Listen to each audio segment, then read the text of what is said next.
everyone, welcome to A Questioning Mind. I'm your host Sagarika, and today I'm joined by Dr. Mrittunjoy Guha Majumdar, who is a PhD from the University of Cambridge in physics, and he's pursuing his postdoctoral research in quantum physics from India's premier institute, IISc Bangalore, and is deeply interested in Indian history and philosophy, which is something that I'd love to discuss today with him on A Questioning Mind. So Mrittunjoy, welcome. Thank you, Sagarika, for having me here. Pleasure. So Mrittunjoy, let's just keep things very simple with you. We're friends. We've discussed, where our interests overlap before. So I'd love to understand your experience with Cambridge in terms of the science, and then contrast it with, say, Indian institutions like IISc when it comes to the people, the expertise, the facilities, and the overall experience. Right, that's a brilliant question to begin with. Starting with a sixer, I guess. But the thing is, so in Cambridge, when we look at science in Cambridge, of course, there is an entire tradition. There is a legacy of physics, particularly, which began right from the days of Isaac Newton, if not earlier. And we have had tradition in the late 18th century as well as going into the 19th century. There were luminaries who worked on everything from the electron. So in fact, there is the apparatus which was used to discover the electron by Rutherford and Thomson and Rutherford and others. Those equipments are still there. And Maxwell himself gave the very first apparatus to the laboratory, the Cavendish laboratory, as the founding director. So there is about that. Well, and the good thing about them is that they do know how to kind of safekeep and showcase those elements which are very important for promoting science, promoting the spirit of the scientific temperament. I'll come to that in a bit. Coming into the 20th century and 21st century, we have had people like my current mentor, Brian Josephson, who has been working on Josephson superconductivity. He's a Nobel laureate himself. He received it at the age of 32, I think, in 1973, a very young Nobel laureate. And now I would say things have changed a bit in terms of the scope and the kind of research that's being done. There are areas like organic electronics, for instance, which is upcoming. There is my area of quantum entanglement and information, making quantum computers, as some of your viewers may know about. And there are active liaisons with the industry, for instance. There are hubs that have been set up which are looking into that aspect. Now, coming to the second question, which I think is more fundamentally important in various ways, to understand what works and how does it contrast with or compare with science in India and the institutional framework within India itself. So I had the opportunity to teach science as well while being in the Cavendish laboratory. I was a demonstrator and a supervisor for undergraduate students who came through into their first year of the undergraduate course. And I think I wouldn't say that in terms of the proverbial clay with which you may mold the sculptures, the final forms of the researchers and scientists, they have anything exotic or anything out of the ordinary beyond a point. I would much rather say that the clay in India is probably more has more potential in a certain manner of speaking. But I think it's to do with certain ways in which the pedagogy is undertaken, the ways in which training is undertaken from the very first beginning itself, that even with that clay, you do end up with a fairly good form by the end of the fourth year. I think the key element there is the integration of, I would say, a few things. So one is the integration of research and the idea of independent thinking from a very early age. They have various courses and modules which target those aspects in the pedagogical framework. Also, I would say there is a certain lack of apologism or a lack of wanting to cater to everyone, essentially. And as restrictive as that may seem in terms of how many people that covers. But yeah, sorry, go ahead. Yeah. Just you mean this lack of apology from an institution that is Western, and you are aware of the current scenario, especially in American universities where they are actually taking out tests. You don't need to sit for SATs anymore because it's racist somehow. So it's very different, I suppose, in the UK because, like you said, there's a lack of apologia for excellence. That's very interesting, I think, considering both are Western. Yeah, I think that is very important because, for instance, when I interacted with, so I was among, in a cohort of 13 students who came from across the world for this course called the Master of Advanced Study, which is an advanced course in the Cavendish Laboratory, after which I went on to pursue my doctoral studies in the Cavendish itself. Now, in there were interactions that I had with various people from the UK and elsewhere, and some of the students there gave me a perspective as to, what the way they kind of approach higher education itself. For instance, there isn't this whole drive towards definitely going for higher education no matter what, unless they're really oriented towards going for it, essentially. Part of the reason for that is that the courses themselves have a very high fee. I mean, there aren't very many financial support systems for the students from within the UK. Although I would like to highlight that even today, the international students have to pay 3 times, what the home students and the European students have to pay. But yet it is a fairly large amount, even for the people within the UK, for many of them. So it is a commitment of the highest order to kind of, think about pursuing that at the expense of potentially having various other career trajectories, which could possibly yield more remuneration, more dividends in the short term for those people. So I think that is very important, and that is exactly what has led them to, move towards higher education in specific ways, only if they really, really want to pursue it thereafter, because it's an investment of sorts. Another thing that I kind of saw in the Cavendish was, as I was mentioning, the lack of apologia, also in the assessments, right? In the tests, in the examinations, there was I mean, I don't want to be, I don't want to stereotype our educational system. I think there are a lot of positives and strengths that we have as well. But there is a certain emphasis on, at times, on rote learning, for instance. There is an emphasis on certain kinds of elements which are, which come across different years in examination. They're being a little too kind about it. I think the fact that our education system is quite broken. Nuanced and diplomatic, but well, I think that is something which is absolutely not there in the West, and that leads to people having to struggle and work for being successful, because if you're an international student, especially on a scholarship, there is no way that you have a chance to kind of get a second chance. I mean, there's no second chance, essentially, and so you have to do well or you don't, essentially, and you come back. So that's why there is a very high level of competitiveness and competition there. Some would argue that it is not fair to kind of reflect the same model, and that's a common problem that I've seen across Indian policy not quite makers, but also activists, other civil society stakeholders who try to kind of impose Western models and constructs into the Indian framework and society. It may not work per se, but this whole drive towards excellence and merit, and trying to kind of prioritize that, I think in a slightly different way possibly can be promoted in India as well. So I think these various elements. You don't see that happening anytime soon, though, right?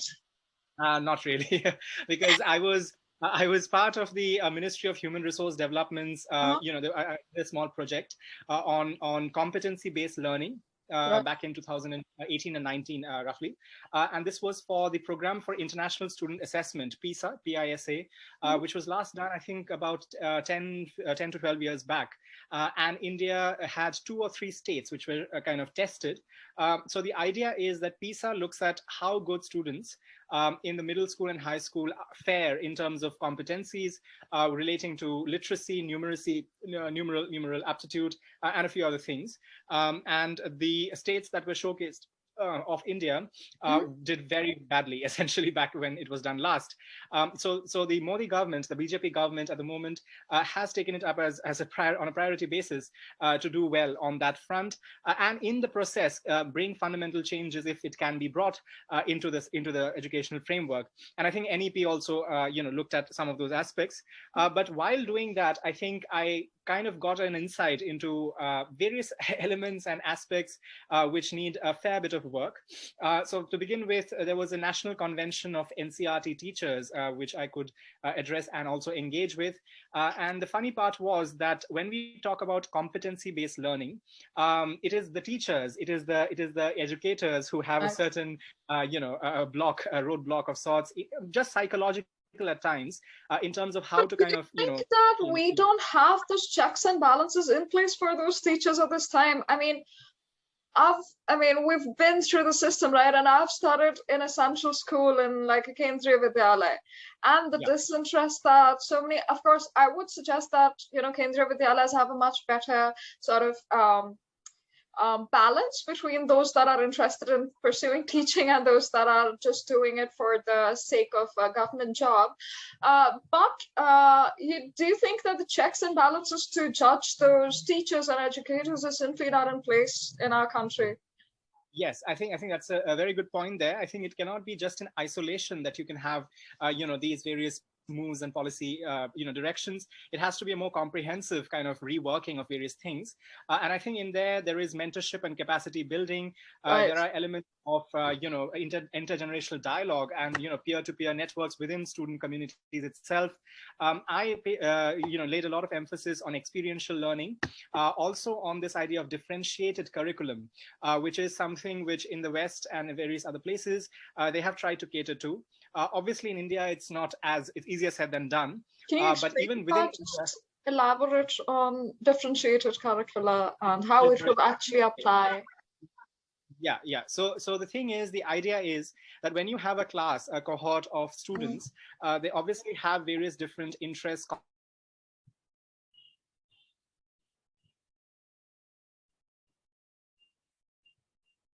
study.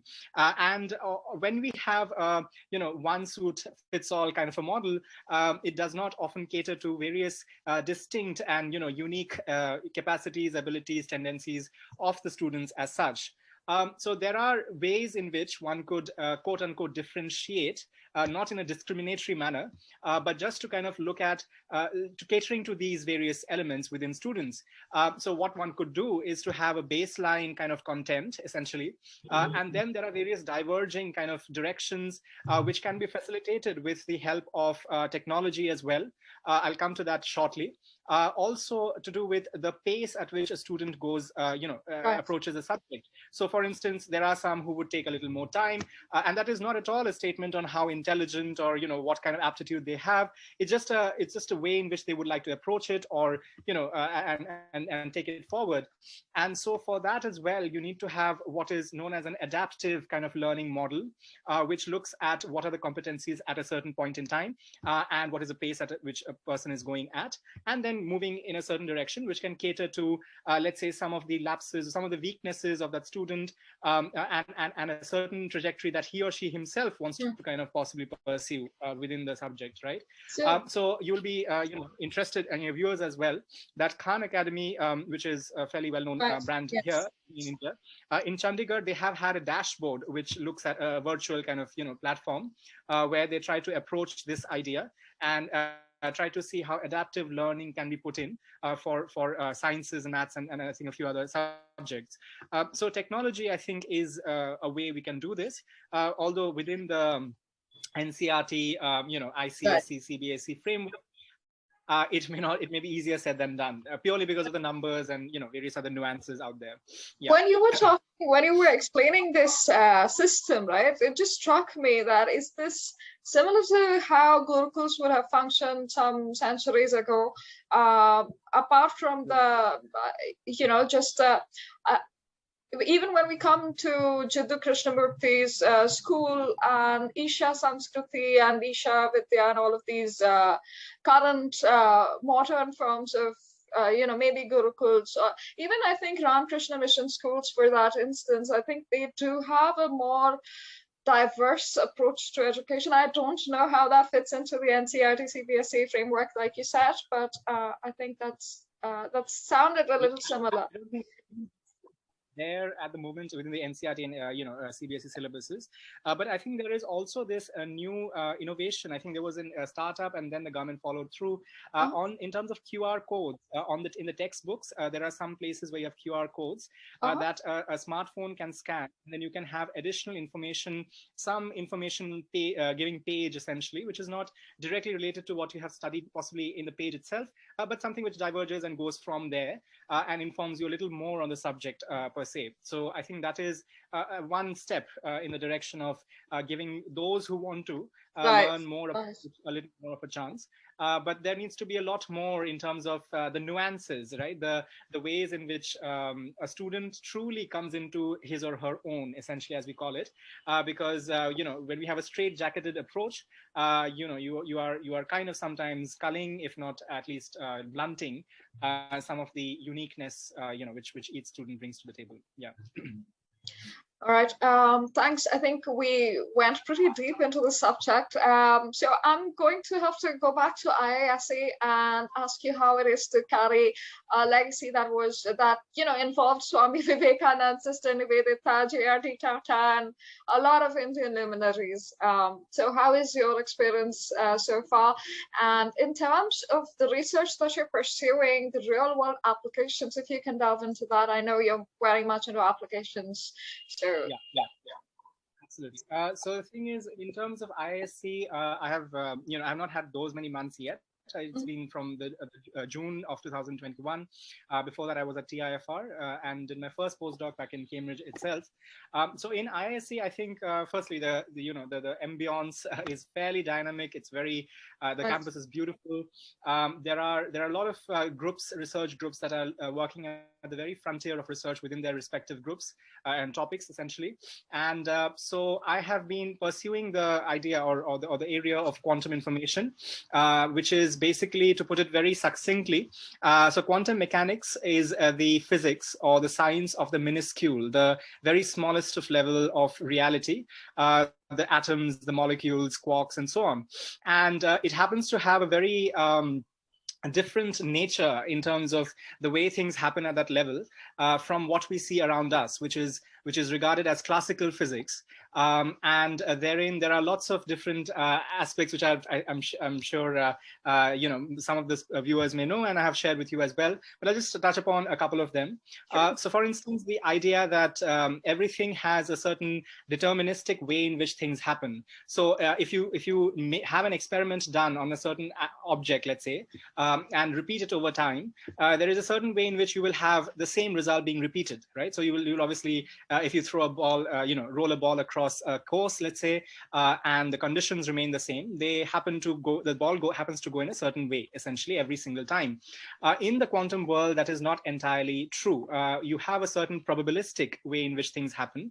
There is the whole idea of reality itself is, I wouldn't say dependent on the observation, but it is defined in the manner in which the observation happens. So if you, for instance, were to look at a certain object and the object has, let's say, property X, some property, let's say the color of the object, let's say, and the color happens to have a multiplicity of possibilities. So let's say that object could be red and green and blue and white and so on, right? And you happen to observe it, and while you're observing, you happen to see it as, let's say, blue, then the system collapses into the blue state and remains as such, right? And if you were to have some other color that you observed, it would accordingly have, quote unquote, collapsed into that particular property. Now, the thing is, then a natural question, and it's a philosophical question as well, is what is reality, right? What is reality? Is there an objective reality without, let's say, the observer, right? The participation of the observer, is there anything beyond that? So things like those.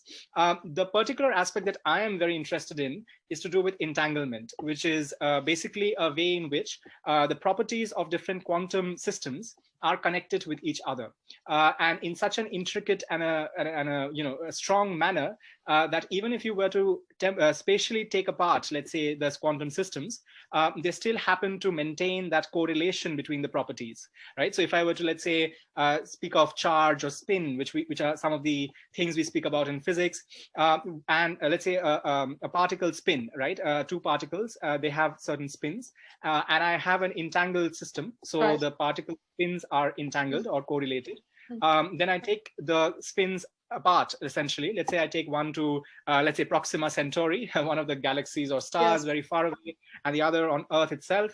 And I asked my friend there, I'm not sure what technology will help me doing that, but tell him to kind of measure, his spin, the direction of his spin, whatever he measures, that uniquely him or her, I mean, let's be gender neutral there, will reflect here in terms of the distinct manner in which his measurement will let him know, like right there, without having to communicate with me, what my spin here would be, essentially, right? So even though it's that far apart, that is the kind of correlation we have.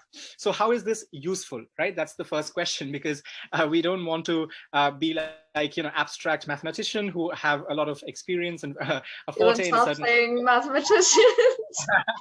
No, I happen to be very much into mathematics, both linear algebra, set theory, category theory, and so on. But I do have a certain predilection, a certain inclination towards having a certain application if it were to be possible. So in this case, I think in quantum information, so basically the idea is that because of the probabilistic nature in which quantum systems can be, the way in which we define, let's say, units of information themselves have a much larger space. I'll give you an example. So in classical computers, you have the bits, the zeros and the ones. And so you have just the two, essentially, 0 or 1. Yes. And there are a string of these zeros and ones, and you have bytes and kilobytes, megabytes, and so on. Now, in a quantum system, because you don't have the definiteness of either the 0 or the 1, right? You have actually, to give you a very, dramatic example, which is often cited when we talk about quantum mechanics, the Schrodinger's cat experiment. Right? So there is a cat with a radioactive material in a room, and you shut the room, and you have a certain way in which the radioactive material can get activated or not. And you're supposed to describe the cat, essentially, right? So if the radioactive material affects the cat, it dies. If it does not, it lives, right? So the way in which we describe that state before we open the door is that the cat is both dead and alive, essentially, right? With a certain probability, let's say, which is a very paradoxical, very weird thing to say. How can a cat be dead and alive, right? So anyway, so the unit of information that we can have in quantum systems can be in a superposition state. So instead of having just the 0 and the 1, you can have an alpha 0 plus a beta 1, where alpha and beta are numbers. There are certain conditions on those. It's called a normalization condition and so on. And you can see that the alpha beta can have a big range of values that it can take. In fact, in principle, it can be infinite because you can, change it in very small kind of increments, let's say, and, satisfy the condition that I just mentioned. And you can span a much larger space. So instead of just the 2, essentially, you now have, in principle, an infinite dimensional basis or a space for information dynamics and information itself. So you see that with just the units of information itself, there is a massive kind of, power and a bigger space that you have for the information processing and so on. So now there are various companies in the world, including Google, IBM, Microsoft, Hitachi as well, where I worked in Cambridge, who are trying to see whether we can have the next generation computers based on quantum particles and quantum systems as the basis for doing the processing, the information computation, and so on. And so we have things like superconducting, quantum computers. We have photonics with light and so on. So for instance, China has been working on making a massive, communication channel, like fiber optic based quantum communication channel of sorts. There are also now, we have reached the stage where we are trying to approach, communication with space. So communication with satellites, let's say, in the quantum domain and so on. So there is the next generation computing, which is useful for medicine. It is useful for defense purposes. It is useful for energy, kind of finding. This is basically an exponential, sort of infinitely larger system, and the effect is going to be, I mean, I don't really know if phenomenal is a word for it, but I would love to have a more simplistic sort of article that defines the application in each sector. I think viewers and readers would really appreciate quantum computing from a standpoint of everyday application. I mean, obviously, it's not really going to translate into the common. Oh well, the common person can probably use it as a I don't know what sized computer or something. But in terms of the magnitude of possibilities, it's Yeah. Isaac, I'm well, on this limit. Well, the thing is, a couple of things here, just one small points. Sure. The first one is that so you mentioned about how dramatically exponential that will be. Yeah. Well, one of the examples that's given is that you could hold a supercomputer in the palm of your hand, basically, right? Or probably lesser than that. So that's how dramatic it will be. As far as how commercially viable it is, one of the problems with quantum systems is that they are very delicate. They're very sensitive to the environmental disturbances and noise. And you have to kind of make them be in a certain condition or a certain setup which can maintain the quantumness of the system.